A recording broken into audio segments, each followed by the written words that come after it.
Hello friends, mystic insights clips देखते रहिए to make your self strong spiritually, physically, mentally and socially, and subscribe the channel to get more updates.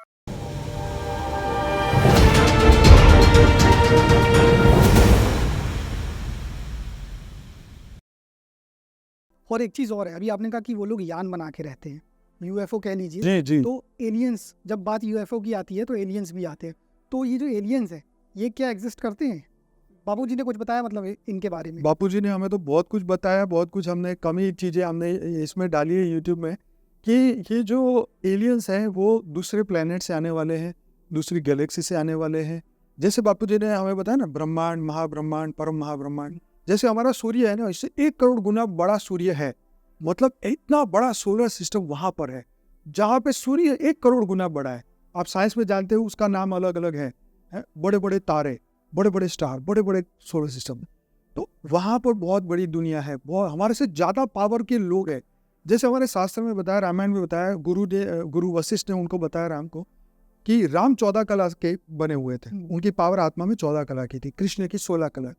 लेकिन जो दूसरे planet से जो आ रहे हैं आत्माएं, वो 100 कला की भी है, कोई 50 कला की भी है, कोई अलग अलग कला मतलब पावर। तो जो आत्मा में जो पावर है, वो जो दूसरे प्लेनेट, दूसरे गैलेक्सी, दूसरे यूनिवर्स से आ रहे हैं, उनके पास और भी है पावर।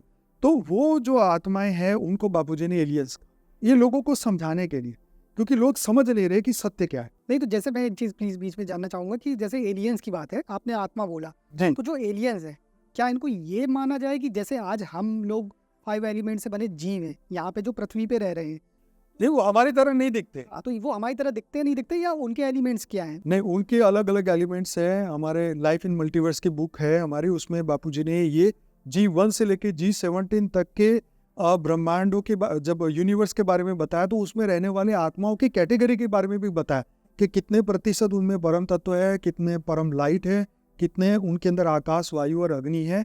ये सभी परसेंटेज सबकी अलग अलग है। इसी से उनकी कला की पावर बनती है और वो सोल जर्नी करके यहाँ तक पहुँच पाता है। नहीं तो ज्यादातर आत्माएं इस ब्रह्मांड से दूसरे ब्रह्मांड में भी नहीं जा सकती, वो इतनी बंधी हुई है, उनकी आत्मा में जागृति ही नहीं है। मैं आत्मा हूं ये बोलने को एक पावर नहीं है। तो वो जो आत्मा जागृति नहीं हुई है, वो तो ब्रह्मांड को भी क्रॉस नहीं कर पाती, वो तो फंसी हुई है। ये तो बंधन है, ये तो मृत्यु लोक है।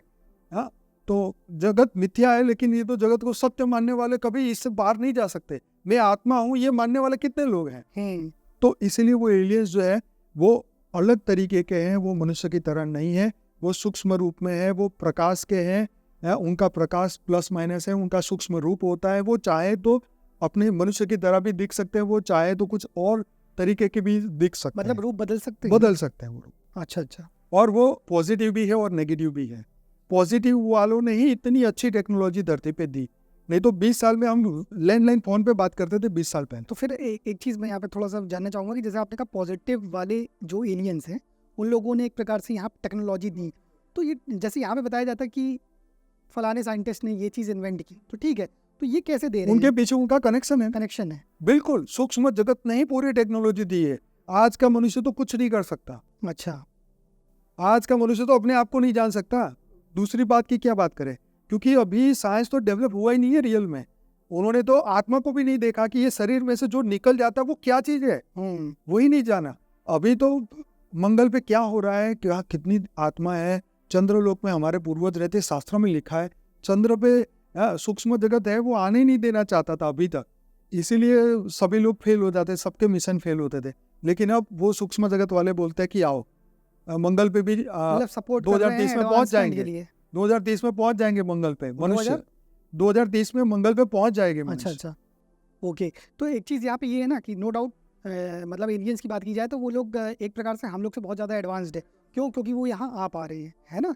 क्योंकि हम लोग तो अभी तक मतलब पूरे मनुष्य को लेके नहीं ले जा पाए। अभी तो हम टाइप 1 में 0.072 पे पहुंचे हैं, वो टाइप 3 टाइप 4 सिविलाइजेशन वाले हैं।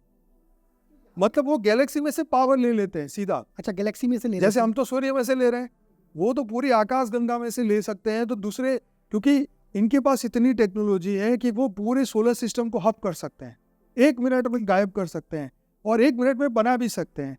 तो उनके पास ऐसी ऐसी गैलेक्सियों में से डायरेक्ट पावर लेने की उनके पास शक्ति है। इसलिए वो जो चाहे वो कुछ कर सकते हैं इस धरती। नहीं, ये गायब करने वाली बात तो आप सही कह रहे हैं, क्योंकि अभी जैसे 3-4 महीने पहले अपने यहाँ इंडिया में घटना हुई, इम्फाल में यूएफओ देखा था, और जब उसके पीछे फाइटर जेट छोड़े गए तो गायब हो गया। नो डाउट वो लोग तेजी से गायब भी हो जाते अरे हैं। और मलेशिया के प्लेन को गायब कर दिया था ना, M370 किया था 10 साल पहले, जी, जी। आज तक नहीं पता चला। वो आए दिन दिखते रहते, कैलिफोर्निया में भी दिखे। लेकिन एक चीज़ मैं ये जानना चाहूँगा, मैंने डिस्कवरी में एक डॉक्यूमेंट्री देखी थी, और वो डॉक्यूमेंट्री में बताया गया था कि मतलब सन 1975 में एक ट्रेविस वॉल्टन नाम का व्यक्ति था, हाँ, उसको जो एलियंस आए थे यूएफओ ने किडनैप कर लिया था लगभग 5 दिन के लिए। और फिर लेकिन वो सब ढूंढ रहे थे उसको, लोगों को, उसके मतलब फैमिली वालों को लगा कि इसका मर्डर हो गया है, हाँ, तो पूछताछ चल रही थी। लेकिन 5 दिन बाद उसी व्यक्ति का फ़ोन आता है पर्टिकुलर हाईवे से कि मुझे यहाँ से ले जाओ। तो लोग चौंक गए, और जब उससे पता किया गया क्या हुआ, तो उसने उसके साथ मतलब जो पूरी घटना घटी थी उसमें मतलब यूएफओ में वो था, और मतलब वहाँ पे एलियंस को उसने देखा, तो उसने एक्सपीरियंस बताया। तो मैं इसमें ये जानना चाहता हूँ कि जब इन लोग हमसे इतने एडवांस्ड है, तो ये लोग किस किस रिसर्च में लगे हुए हैं जो मैं वही बता रहा हूँ कि जी। हमारे शरीर के सिस्टम को वो समझना चाहते, वो हमारे शरीर के साथ वहाँ एक्सपेरिमेंट करके वो पता करना चाहते हैं, क्योंकि अब जो आने वाले समय में ऑर्गेनिक अंग आने वाले हैं, हमारे शरीर के जो अंग है वो साइंस बनाने वाली है, तो उनको वो टेक्नोलॉजी दे रहे हैं। पहले हमारे शरीर का अध्ययन कर रहे हैं, वहाँ सूक्ष्म में ले जाते हैं, हमें स्थूल से सूक्ष्म में कन्वर्ट करते हैं, फिर वो शरीर को पूरा स्टडी करते हैं, फिर वो जो साइंस उसमें से निकालेंगे, फिर वो धरती के जो मनुष्य को वो पूरा देंगे टेक्नोलॉजी, और तब जाके यहाँ के कृत्रिम अंग बनाएंगे, आर्टिफिशियल जो हमारे शरीर के अंग बॉडी बनाएंगे। पार्ट पूरे वो तो बनाए वो जाएंगे। पॉजिटिव वाले करते हैं और नेगेटिव वाले भी करते हैं, वो फिर वो तो बहुत बुरी बात है, वो तो मैं नहीं बोलना चाहूँ, लेकिन पॉजिटिव बात ही यही है कि वो हमारे पे स्टडी, इवन हमारे गायों को भी उठा के ले जाते हैं, उस पर भी स्टडी करते हैं, हमारे जानवर को भी उठा के ले जाते हैं, उस पर स्टडी करते हैं कि धरती लोक पे क्या चल रहा है, यहाँ का क्या सिस्टम है, वो धरती के इसको सिस्टम को समझना चाहते। वहाँ पे एक अलग टेक्नोलॉजी, अलग दुनिया है, वहाँ पे सब कुछ अलग है, यहाँ पे सब कुछ अलग है, हर ब्रह्मांड में कुछ ना कुछ फर्क है। लेकिन आपने कहा ना ये लोग जैसे पॉजिटिव देना चाहते हैं, तो रिसर्च कर रहे हैं कि ताकि हम लोग को टेक्नोलॉजी दे सके या कुछ टेक्नोलॉजी और दे सके। बट लेकिन जो नेगेटिव वाले हैं तो वो क्या करना चाहते हैं, क्योंकि लगे वो तो दोनों हमारे, होंगे। हाँ, वो बुरी बात तो यही है कि वो हमारी आत्मा को वो अपने अंदर हप करना चाहते, अपनी आत्माओं को अपने अंदर समा लेना चाहते, वो हमारी आत्मा की पावर लेना चाहते अच्छा, धरती पे। एक आत्मा की बात नहीं, या तो वो धरती का विनाश करके सभी की आत्माओं को, जितने भी सूक्ष्म जगत है, स्थूल जगत है, क्योंकि सूक्ष्म जगत में आत्मा ही पावर है, आत्मा का पावर मतलब आत्मा। जैसे आप देखते हैं ना कि लोग अपने वश करके आत्माओं को नौकर बना के रखते हैं, उसको अपने नौकर बना के काम करवाते तंत्र में बताया जाता कि हाँ कि आत्माओं को वश में करके उनसे कार्य कराते। ऐसे ही वो जो लोग हैं या जो भी सूक्ष्म जगत के हैं, वो भी जो बुरे लोग हैं, वो धरती पे विनाश करके हमारी आत्मा को अपने अंदर समा के हमारी आत्मा की पावर को लेना चाहते। ओके, क्योंकि सूक्ष्म, जैसे सोना क्या है, गोल्ड फॉर्म में। आज दुनिया का हर व्यक्ति गोल्ड चाहता है, क्योंकि वो उसके अंदर एक एनर्जी है गोल्ड की, है ना, तो वो हर एक व्यक्ति चाहता है, इसलिए नहीं कि उसकी कीमत है, लेकिन एक उसका सूक्ष्म एक रहस्य है, कभी करेंगे चर्चा। तो ऐसे ही हमारी आत्मा, जो रियल में आत्मा है, चैतन्य आत्मा, जो प्रकाश है रियल में, वो आत्मा का प्रकाश चाहते हैं। अच्छा, ये बहुत कम लोग समझ पाएंगे, लोग मुझे भले उल्लू समझे, लेकिन ये बहुत कम लोग समझेंगे, जो जागृत है वो समझेंगे, सबके लिए तो हमें बात होती ही नहीं है। कई लोग गालियाँ लिखेंगे, लिखे, कोई बात नहीं। नहीं ठीक है। एक चीज़ ये भी है, जैसे बापूजी की जब बात आती है तो एक मैं वीडियो देख रहा था बापूजी का, तो उसमें बापूजी 2050 की बात कर रहे थे, तो क्या उनने देखा है 2050 कैसा है? देखो, ऐसा है कि उस वक्त बापूजी ने बात आपकी सही है, 2050 में उन्होंने जो बात बताई थी, लेकिन अब जो बापूजी ने हमें बताया है, ये बात लगभग 2015 या 16 की थी, मैंने ये वीडियो बनाया था उनका। तो उस वक्त बापूजी को ये लगता था कि ये जो दुनिया है जो 2021 तक बदल जाएगी, क्योंकि दिव्य आत्माएं जो है वो जागृत हो जाएगी, 33 कोटि देवता जागृत हो जाएगी, और पूरी पॉजिटिव टेक्नोलॉजी काम करने लगेगी, और ये पूरी दुनिया जो है इसमें इतनी अच्छी टेक्नोलॉजी आ जाएगी कि पूरी दुनिया एकदम, आप जो जैसे दुबई में एक नया टेक्नोलॉजिकल वर्ल्ड जैसा कुछ बनाया उन्होंने, वहाँ पूरी टेक्नोलॉजी अलग है, ऐसी ये दुनिया बन जाएगी। लेकिन क्या हुआ कि ये जो समय निकला, कोविड का टाइम आया, और ये इसके अंदर बापूजी ने बताया कि अब दुनिया जो है वो अधोगति की ओर जा रही। मैं चाहता था कि दुनिया 2021 में परिवर्तन हो, और दुनिया में वो पॉजिटिविटी आए, आत्माओं में जागृति आए, दिव्य आत्माएं जागृत हो, तो पॉजिटिव टेक्नोलॉजी से ये दुनिया बदल सकती है। ये अगर ये दुनिया पॉजिटिव की ओर गई तो 2050 में ऐसी दुनिया होगी। लेकिन अब बापूजी का मानना ये है कि दुनिया तो अधोगति की ओर जा रही है, क्योंकि दुनिया जो है ये आध्यात्म की ओर नहीं जा रही, सिर्फ टेक्नोलॉजी को ही पकड़ के उसको ही सत्य मान रही है। आध्यात्म में कोई नहीं जाएगा आगे तो उसका कोई फायदा नहीं। वो शिव से जीव बन जाएगा, वो जीव बन जाएगा और 84 लाख योनि में फंस जाएगा। तो जो दिव्य आत्मा जागृत हो जाएगी तो ऊपर तो महा टेक्नोलॉजी है ना, वैकुंठ में तो महासुख है। वहां तो भगवान सबको अपना चतुर्भुज रूप देते हैं। वहां तो तुम मानव ही नहीं रहते, तुम वहां महामानव बन जाते हो, दिव्य दिव्य तुम्हें रूप दिया जाता है। तो वहां तो बहुत बड़ी टेक्नोलॉजी है वैकुंठ में, लेकिन यहाँ कोई जाना ही नहीं चाहता। इवन 84 लाख योनि का जीव भी बोलता है मुझे तो बस यही कीचड़ पसंद है।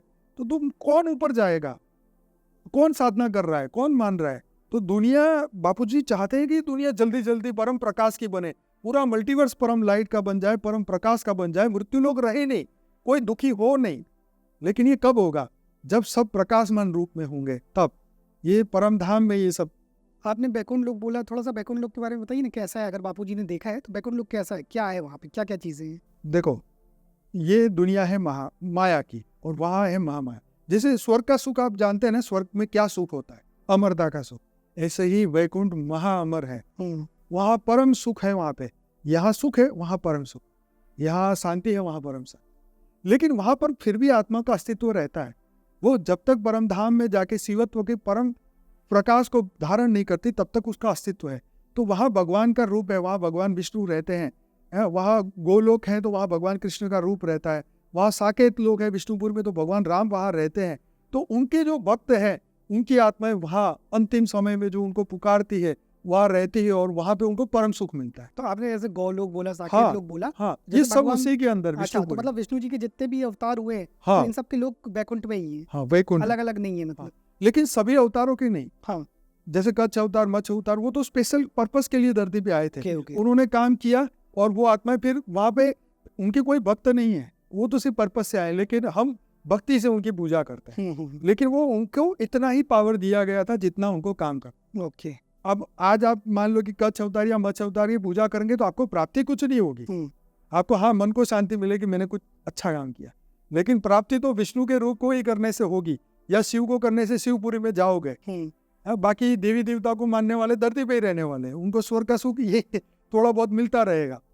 क्योंकि देवी देवता को ब्रह्म ज्ञान नहीं है, उनको आत्मज्ञान नहीं है। उनको आत्मज्ञान के लिए प्रजापति के आश्रम में आना पड़ता है। केनो उपनिषद में लिखी हुई बात है। विलोचन भी आया और इंद्र भी आया, देवता और दानव के दोनों ही मुखिया आए। उन्होंने आत्मज्ञान लेने के लिए प्रयत्न किया, लेकिन किसी को हुआ किसी को नहीं हुआ। उन्होंने आत्मा को शरीर मान लिया और असुरों ने कहा शरीर को बस संतुष्ट करो, चाहे दारू पियो, चाहे नॉनवेज खाओ, चाहे कुछ करो, बस मस्त रहो।